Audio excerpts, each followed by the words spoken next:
This story right here took me back to my days serving as a principal, the frustrating times, the really annoying times, because you would have students, they would be a lot of times it's on their own time during the weekend at night.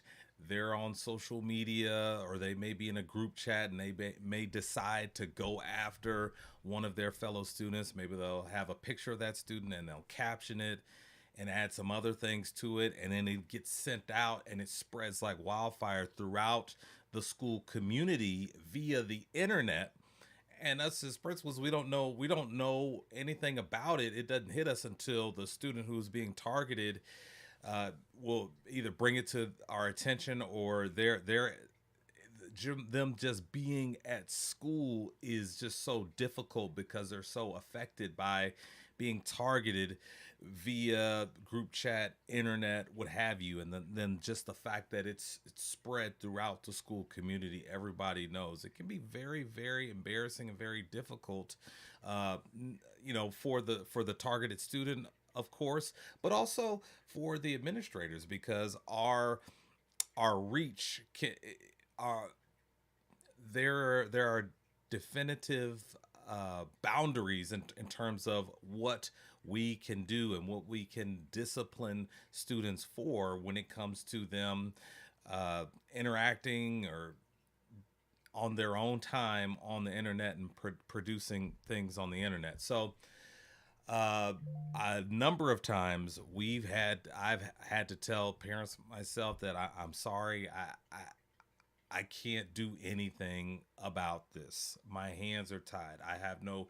jurisdiction. I'm not able to discipline a student over this because I can't tell who started this chat. I can't tell who created this picture. And so there's just so many layers to this. And this story right here, this is a national story. This student, Mary Kate Cornett, she's been sadly in the news, not in the way that she's wanted to be in the news. Let's check this story out. Having the entire internet, half of the country hating you and calling you disgusting things, telling you to kill yourself, telling you that you're a horrible person, that you deserve to die, that's a really hard thing for a girl. So again, this really does take me back because I can recall some of the horrible things that students would say to each other just because there's a disagreement, angry, and just really horrible things. And the internet is brutal. And the things that people will say to each other, not only teenagers but adults as well, it's just really unbelievable. To go through. In her first TV interview, Ole Miss freshman Mary Kate Cornett told me how she became famous on the internet and social media in the worst possible way. In February, an online rumor went viral, claiming an Ole Miss sorority sister slept with her boyfriend's father. Then, someone attached Cornett's name and photo to it. Do you know why the rumor started? No clue. No clue. I had zero, zero, zero knowledge of this. This disgusting rumor was a top trending topic on Twitter. Within 2.5 hours. Later that night, around 7 p.m., I was #1 trending in the United States. I felt so helpless and so alone because so many people were hating on me for something that I had no idea anything about. So I can also I can see this happening because I've been involved with incidents where I'm doing an investigation about what a student in my building, something that they said over the internet. And then we had, as I was doing the investigation, and we had people from other schools coming after this student online.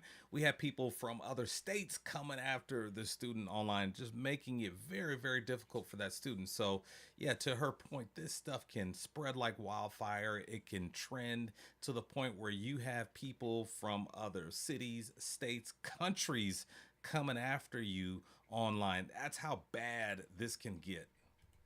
I mean, I'm a very normal person. Just like any teenage girl, I care about what people think about me. I mean, any teenage girl can relate to that. Cornett's phone number was also shared online. She was overwhelmed with harassing texts and voicemails. I was having thousands of calls come through, thousands of texts coming through, calling me a whore, calling me a slut, telling me I deserve to die. When you look back at the last 5 weeks, is there one moment that sticks out for you? With myself, it would probably be at 3 a.m. when I was throwing up while holding the phone with all of the texts on it. Just saying how horrible of a person I was and that I should end my life. All because of an internet rumor. All because of an internet rumor that has zero truth to it. Zero. Cornett says she could barely leave her dorm room, had to switch to online classes. Someone even sent police to her mother's house in a fake 911 call. Some Ole Miss frat bro. Yep, sir. Okay. Had a KD girlfriend. Soon, the rumor was picked up by ESPN host Pat McAfee, though he didn't use her name. This is what is being reported by everybody on the internet. Dad had sex with son's girlfriend. Has anyone apologized to you? No. And, you know, you can just imagine, you understand the world that we live in, especially if something or rumor is involving sex, you're going to have a lot of people are going to be paying attention to it. They're going to want to engage that, spread it, talk about it, and believe it. And believe it. Like, definitely, as you can see, she's owed an apology, because once you start making it up to the Pat McAfee show, that story is going to gain a lot of traction. And this is just very, very sad. Like I said, I've dealt with this on a very local level numerous times, but for her to have to transition from in person to online.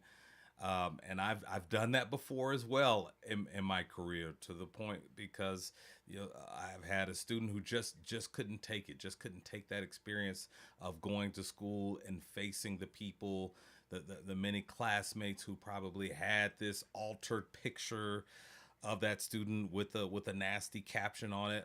This is all too familiar. No. They have not at all. I want these famous people to know that I was not famous before this. I'm not a public figure that you can go talk about on your show to get more views. I'm not. Sorry. Nobody knows who I am, or nobody did know who I was. But them pressing this and pushing it farther made my situation so much worse. Because the people who were talking about it are the people that I would want to take a picture with if I saw it in public. They're people that I watched. Pat McAfee, ESPN. That's on my living room TV every single night. That's gotta hurt that he's talking a bit that way. It does, because I used to look up to these people, and now these same people are making me feel worthless. Yeah. And that I'm just a joke. ESPN.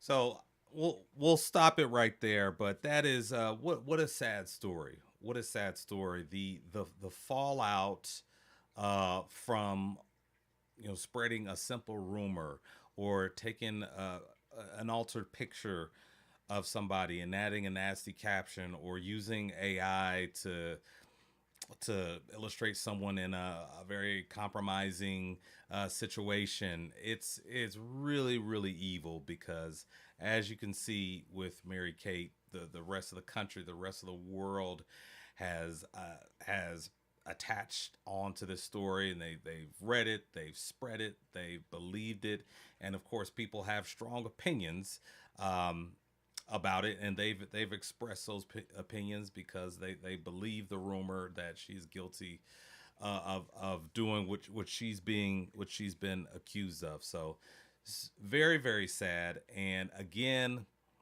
this is just a reminder of what a lot of our students face each and every day, because the internet lives forever. And if you have disagreements between students, back in the day, those disagreements, you know, they would find a way to settle them, or they would go their separate ways, and that would be the end of it. They just had to endure sharing a building during the school day together. But now it can go on, the beef, as they say, can go on forever. The torment can go on forever. Someone's being bullied. It can go on forever because, again, the internet is forever, and people are just so brave when it comes to being behind their keyboard, and they have that anonymity. The story goes on to talk about Mary Kate has she's retained a lawyer. And I don't know what they can do in terms of suing somebody for defamation, but we'll continue to follow the story. So that's it for the day. Thank you so much for tuning in. I appreciate you, and I'll see you in the next one.